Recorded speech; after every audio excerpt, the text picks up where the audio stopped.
Alors, il va falloir qu'on parle très sérieusement de quelque chose qui se passe là depuis ces derniers jours aux États-Unis et qui est assez fantastique. Mais avant, quelques propos préliminaires.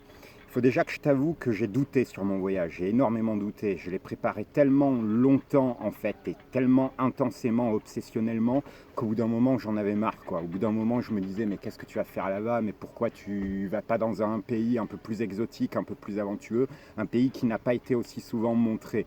Donc j'ai douté. La deuxième chose, c'est que mon GPS et moi, on se fait des farces comme ça. Bon, déjà, je lui ai envoyé un taquet, je lui ai dit c'est bon, les autoroutes, s'il te plaît, t'évites maintenant. Donc, du coup, je me perds à Babel-Oued-les-Oies, je prends toutes les routes de campagne et les routes de traverse. Et en plus de ça, le matin, pas réveillé, j'appuie sur des trucs comme ça au hasard et je me retrouve.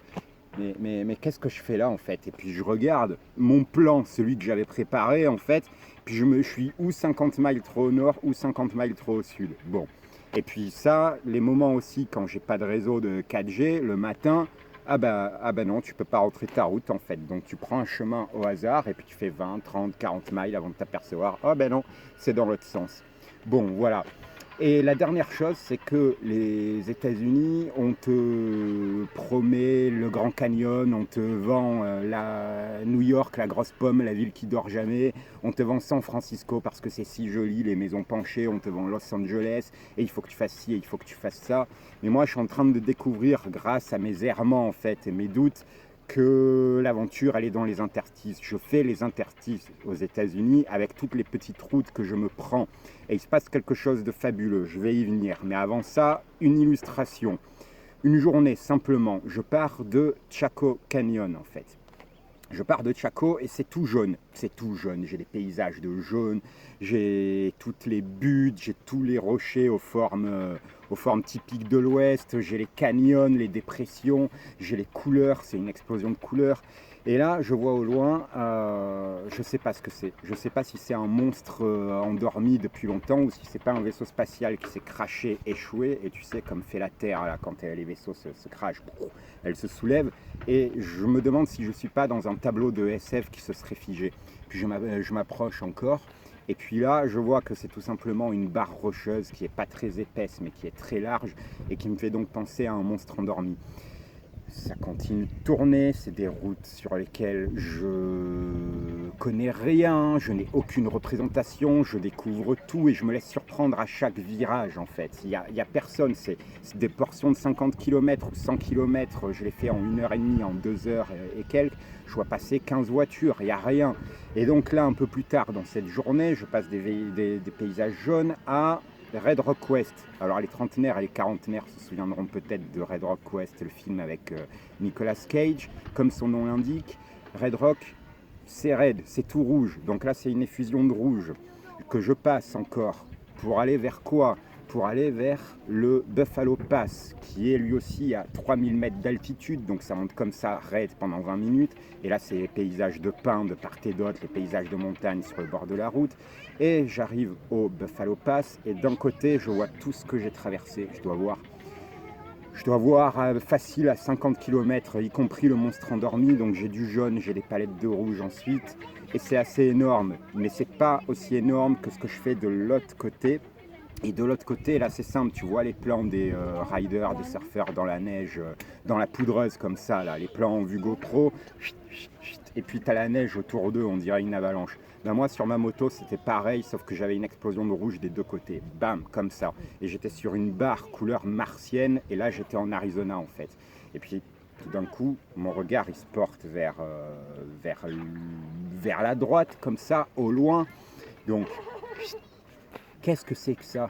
Et en fait, c'était Monument de Valley, que je voyais là encore à 50 km ou 40 km. Il a fallu que je vérifie sur une carte ensuite pour vérifier que c'était bien Monument de Valley, que je voyais sous un angle que je n'avais encore jamais vu. Et ça, encore une fois, c'est du pur hasard. Cette route-là, j'aurais pas dû m'y retrouver le matin même. Si j'avais programmé mon GPS différemment, si j'avais suivi un guide, j'aurais pas été sur cette route. J'aurais pas été sur des vues aussi fantastiques et aussi variées.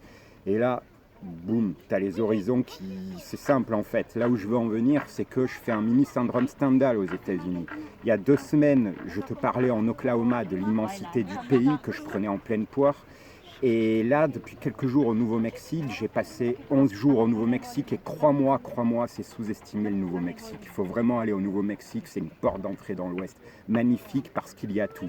Et donc là, 11 jours au Nouveau-Mexique, j'ai découvert la variété des paysages. Donc immensité, variété, beauté. Et là, c'est en train d'infuser dans mes veines comme un cachet des Feralgan dans un verre d'eau, lentement. Zabriskie Point, ça vous dit quelque chose, les plus cinéphiles d'entre vous, tout au ralenti dans ma tête, ça infuse comme ça, et ça arrive à Syndrome Stendhal. Je vais de beauté en beauté, d'émerveillement en émerveillement, et surtout, encore une fois, je termine là-dessus, je suis dans les interstices, je suis ce qui n'est pas dans les kilomètres et kilomètres et kilomètres et centaines de kilomètres de bobines de films qui ont été tournées et qui ont représenté le cinéma américain depuis 100 ans. Je ne suis pas dans les livres, je ne suis pas dans l'émission Des racines et des ailes de Stéphane Bern ou je sais pas quoi. Là, je suis simplement dans l'égarement, dans l'aventure, dans la découverte qui est beaucoup plus que ce que j'imaginais. Et là, pour le coup, je termine avec un contre-exemple, parce que là, c'est pas vraiment en dehors des sentiers battus. Là, c'est Sedona, Arizona. Et Sedona, bienvenue sur Mars. Bienvenue sur Mars. C'est qu'une petite partie de Sedona que je te montre là. C'est une infime partie. J'y ai été tout ce matin. Je crois que j'ai passé 3/4 d'heure. Je me suis baladé sur toutes les routes avec ma moto. Et regarde-moi ça. Toutes ces formations là, c'est qu'une infime partie et encore une fois c'est d'un rouge qui vient de Mars. Alors c'est très touristique, c'est très cossu, c'est très riche aussi. Les baraques que tu vois là, tout ça là, ça fait 3000, 4000 mètres carrés, c'est que des baraques de designers, c'est touristique. Mais là pour une fois, tu dis ok, c'est touristique et alors, c'est tellement beau, regarde-moi ça. Là, ils sont allés construire une chapelle, donc on va pas rentrer parce que c'est à contre-jour et que tu verras rien, mais il y a un petit Jésus à l'intérieur et c'est très joli. Et là, je te montre l'autre côté. Hop, regarde-moi cette barre rocheuse là encore. Hop, tu vois ça. Chut. Encore une fois les maisons là, tu vas voir la mention. Hop. Regarde la mention juste là. Enfin, c'est un manoir en fait, mais c'est un truc hyper cossu. Et surtout, regarde les barres que tu vois. Encore une fois, c'est bienvenue sur Mars et Sedona, ce n'est que ça. Il y a de quoi t'amuser pendant 2 jours facilement, tellement il y a de sentiers de randonnée, tellement il y a de buttes et de rochers avec des formes extraterrestres dans tous les coins. Et waouh, c'est voilà. Hier, j'avais des explosions de feux d'artifice de vue dans la tête. Là, j'en ai encore une autre aujourd'hui. Et demain sera un autre jour. Voilà, j'espère t'avoir fait partager un petit peu de mon syndrome Stendhal Made in USA. J'espère que ça t'a plu et je te dis à plus tard.